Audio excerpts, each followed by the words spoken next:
நெல்லை மாவட்டத்தில் மாட்டுப் பொங்கல் விழா கோலாகலம். மாடு கன்றுகளை குளிப்பாட்டி சந்தன குங்குமம் வைத்து மாடுகள் முன்பு பொங்கல் வைத்து வழிபாடு நடத்தப்பட்டது. தமிழர் திருநாளாம் பொங்கல் பண்டிகை கொண்டாடப்பட்டது. பொங்கல் பண்டிகையின் 2ஆம் நாள் விவசாயத்திற்கு உதவி புரியும் கால்நடைகளுக்கு நன்றி தெரிவிக்கும் மாட்டுப் பொங்கல் விழாவாக கடைபிடிக்கப்பட்டு வருகிறது. அந்த வகையில் விவசாயமும் விவசாயம் சார்ந்த பகுதியுமான நெல்லை மாவட்டத்தில் மாட்டுப் பொங்கல் விழா கோலாகலமாக கொண்டாடப்பட்டது.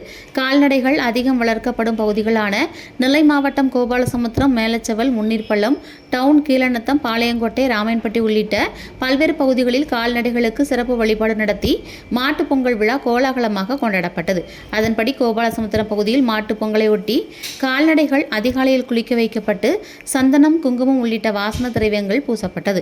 தொடர்ந்து புதிய வஸ்திரங்கள் அணிவிக்கப்பட்டு மாடுகள் முன்பு பொங்கலிட்டு வழிபாடு நடத்தப்பட்டது. பின்னர் மாட்டுத் தொழுவில் விளக்கு வைத்து மண்ணில் விளைந்த காய்கறிகள், பழங்கள் இடப்பட்டு பொங்கல் வைத்து பூஜைகள் செய்யப்பட்டது. பின்னர் மாடுகளுக்கு அரிசி, வெல்லம், கரும்பு உள்ளிட்டவைகள் படைக்கப்பட்டு சிறப்பு பூஜைகள் செய்யப்பட்டது.